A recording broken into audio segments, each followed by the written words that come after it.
வணக்கம். அன்பார்ந்த இணையதள நேயர்களை மீண்டும் www.qcrc.in என்ற இணையதளத்திற்காக நியூஸ் தமிழ் செய்தி அறிக்கையில் உங்களை சந்திப்பதில் பெருமகிழ்ச்சி அடைகிறோம். இன்று 16 மே 2009க்கான முக்கிய செய்திகளை தற்போது பார்க்கலாம். உலகமே இந்தியாவின் மீது பார்வையை இன்று செலுத்தியது என்று கூறினால் அது மிகையாகாது.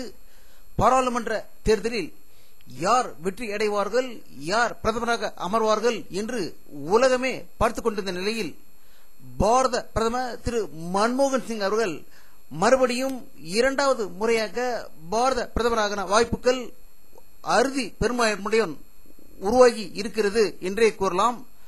காங்கிரஸ் 260 தொகுதிகளில் முன்னிலை பெற்று அடுத்து ஆட்சி அமைக்க உள்ளது. காங்கிரஸ் கட்சி தலைவர் திருமதி சோனியா காந்தி அவர்கள் மன்மோகன் சிங் தான் அடுத்த பிரதமர் என்று கூறியிருக்கிறார். இந்த நடந்த பாராளுமன்ற தேர்தலில் மாநில கட்சிகளின் பிரச்சனைகளை வைத்து ஓட்டுகள் விழுந்திருக்கிறது என்று கூறலாம். கேரளா, மேற்கு வங்காளம், ஆந்திர பிரதேஷ், உத்தரப்பிரதேஷ், ராஜஸ்தான் ஆகிய மாநிலங்களில் காங்கிரஸ் அறுதி பெரும்பான்மையுடன் வெற்றி பெற்றிருக்கிறது. உலகமே எதிர்பார்த்துக் கொண்டிருந்த பாராளுமன்ற தொகுதிக்கான மொத்த வெற்றி வாய்ப்புகள் வெளியாகி இருக்கிறது. காங்கிரஸ் கட்சி 261 இடங்களை பெற்று அமோக முன்னணியில் இருந்து கொண்டிருக்கிறது. பாரதிய ஜனதா கட்சி 157 தொகுதிகளை பெற்று இரண்டாவது இடத்திலும், தேர்ட் ஃப்ரண்ட் என்று அழைக்கக்கூடிய மூன்றாவது அணி 59 இடங்களை பெற்றிருப்பதாகவும், பகுஜன் சமாஜ் கட்சி 21 இடங்களை பெற்றிருப்பதாகவும், நான்காவது அணி 27 இடத்தை பெற்றிருப்பதாகவும், மற்றவர்கள் 18 இடங்களை பெற்றிருப்பதாகவும் செய்திகள் வெளியாகிக் கொண்டிருக்கிறது.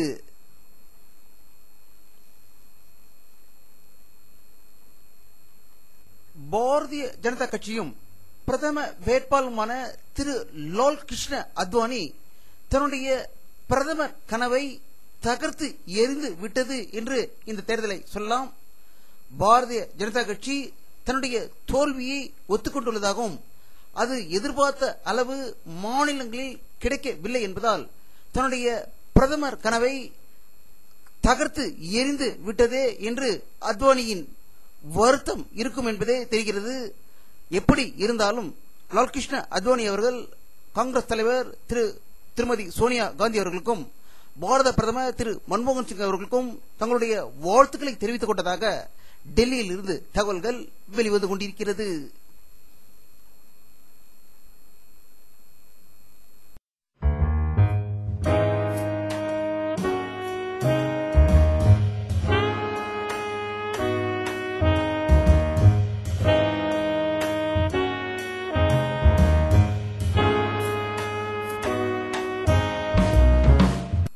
நாடாளுமன்ற தேர்தலில் திராவிட முன்னேற்ற கழகம் 21 இடங்களை போட்டியிட்டு 18 இடங்களை வெற்றி பெற்று முதல் இடத்தில் இருக்கிறது என்றே கூறலாம். ஆனால் கடந்த முறை வெற்றி பெற்ற அனைத்து தொகுதிகளின் போல இந்த முறை அவர்களால் வெற்றி பெற முடியாததற்கு முக்கிய காரணம் கம்யூனிஸ்ட் கட்சிகள் மற்றும் பாமக ஆகியவை வெளியேறி இருந்ததால் தான் இந்த பிரச்சனை என்று அரசியல் வல்லுநர் கருதுகிறார்கள். அவர்கள் திராவிட முன்னேற்ற கழக கூட்டணியில் இருந்திருந்தால் மீண்டும் அவர்கள் 40க்கு 40 எடுக்க வாய்ப்பு இருந்திருக்குமோ என்று என்ன தோன்றுகிறது என்று இந்த தேர்தலின் முடிவுகளில் தெரிந்து கொள்ள முடிகிறது. தமிழகத்தில் நடந்த பாராளுமன்ற தேர்தலில் அதிக வாக்குகள் வித்தியாசத்தில் அசத்தலாக வெற்றி பெற்றிருக்கிறார் மு.க. அழகிரி அவர்கள். மதுரை நாடாளுமன்ற தொகுதியில் திரு மு.க. அழகிரி திராவிட முன்னேற்ற கழகம் 1.40 லட்சம் வாக்குகள் வித்தியாசத்தில் மார்க்சிஸ்ட் கம்யூனிஸ்ட் கட்சி வேட்பாளர் பி. மோகனை தோற்கடித்து இருப்பது ஒரு பரபரப்பு செய்தியாக மதுரையிலிருந்து வந்து கொண்டிருக்கிறது.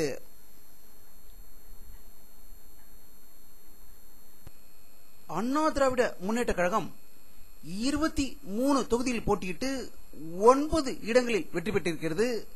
கடந்த முறை ஒரு இடத்திலும் வெற்றி பெறாமல் இந்த முறை பாமக, கம்யூனிஸ்ட் கட்சிகள், மதிமுக போன்ற கூட்டணி கட்சிகளால் இந்த வாய்ப்புகள் கிடைத்திருக்கிறது என்றும், எதிர்க்கட்சி தலைவி செல்வி ஜெயலலிதா அவர்கள் பண பலத்தால் திராவிட முன்னேற்ற கழகம் வெற்றி பெற்றிருக்கிறது என்று ஒரு குற்றச்சாட்டை கூறியிருப்பதாகவும் தகவல்கள் வெளிவந்து கொண்டிருக்கிறது. தமிழகத்தில் காங்கிரஸ் கட்சி பொறுத்தளவில் 16 தொகுதிகளில் போட்டியிட்டு 8 தொகுதியில் வெற்றி பெற்றிருக்கிறது. இதில் வருந்தத்தக்க செய்திகள் என்றால், முக்கிய தலைவர்கள் படுதோல்வி அடைந்திருப்பதும், வெற்றி வாய்ப்புகளும் குறைந்த அளவு ஓட்டு வித்தியாசத்தில் வெற்றி பெற்றிருப்பதால் பயத்தில் இருந்து மீண்ட தலைவர்களும் இருக்கிறார்கள் என்றே கூறலாம். காங்கிரசுக்கு இந்த தேர்தலில் பயங்கர பின்னடைவு தமிழ்நாட்டில் ஏற்பட்டிருக்கிறது என்று கூறினால் அது மிகையாகாது.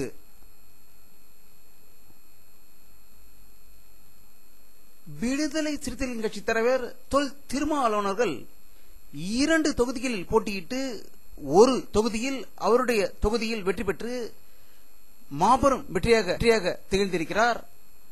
அவர் இந்த வெற்றியை பற்றி கூறியில், திராவிட முன்னேற்ற கழகத்தினர் ஒத்துழைப்பால் இந்த வெற்றி பெற்றிருக்கிறேன் என்று கூறியதாக சென்னையிலிருந்து தகவல்கள் வெளிவந்து கொண்டிருக்கிறது.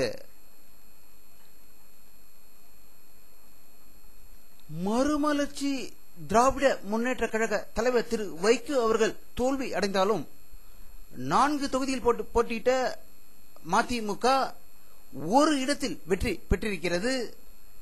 வைகோ அவர்களும் தன்னுடைய வாக்குப்பதிவில் பல தில்லுமுள்ளுகள் நடந்து இருப்பதாக குற்றம் சாட்டியிருப்பதாகவும் 7,44,000 ஓட்டுகள் பதிவாகியிருக்கிறது என்ற நிலையில், ஆனால் எண்ணும் போது 7,67,000 ஓட்டுகள் இருந்ததாக கண்டுபிடிக்கப்பட்டுள்ளதாகவும் செய்திகள் வெளியாகிக் கொண்டிருக்கிறது.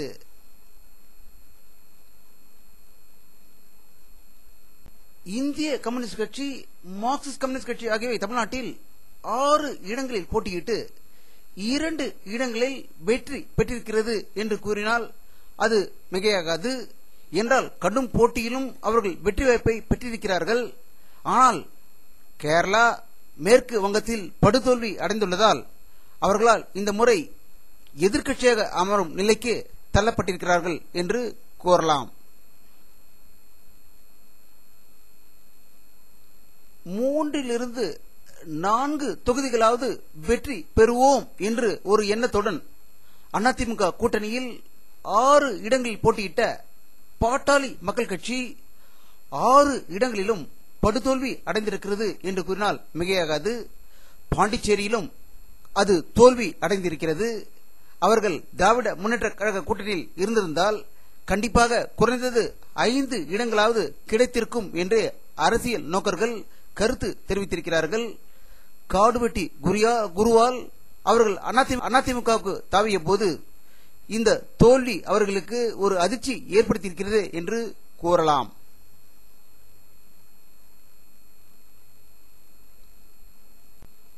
தமிழகத்தின் உள்ள மக்களின் ரத்தத்தை குடித்துக் கொண்டு தமிழர்களுக்கு எதிராக செய்திகளை வெளியிட்டுக் கொண்டும் பொய் செய்திகளை வெளியிட்டுக் கொண்டிருக்கும் ஒரு பார்ப்பனிய பத்திரிகை தேசிய முற்போக்கு திராவிட கழக கட்சி திரு விஜயகாந்த் அவர்களை ஆஹா ஓ என்று புகழ்ந்து பத்திரிகையில் தினமும் செய்தி எழுதி கொண்டும் அவரை புகழ்ந்து தள்ளி அவர்தான் பாராளுமன்றத்தில் வெற்றி பெறுவார் என்ற ஒரு மாயை ஏற்படுத்தியது. ஆனால் தேமுதிக போட்டியிட்ட 39 தொகுதிகளிலும் படுதோல்வி அடைந்திருப்பதால் அந்த பார்ப்பனிய பத்திரிகையின் முகத்திரை கிழிக்கப்பட்டிருக்கிறது என்றே கூறினால் அது மிகையாகாது.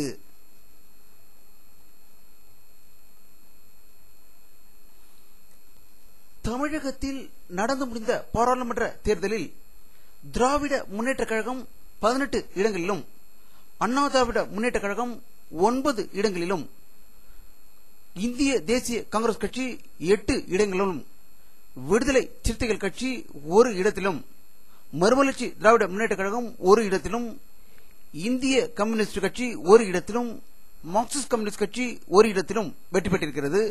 பாண்டிச்சேரியில் காங்கிரஸ் கட்சி வெற்றி பெற்றிருக்கிறது.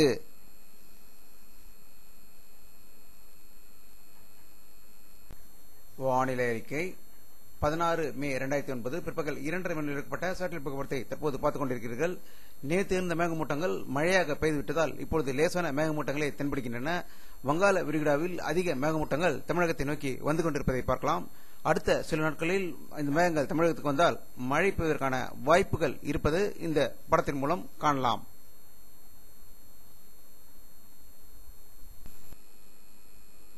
இத்துடன் இந்த செய்தி அறிக்கை நிறைவடைகிறது.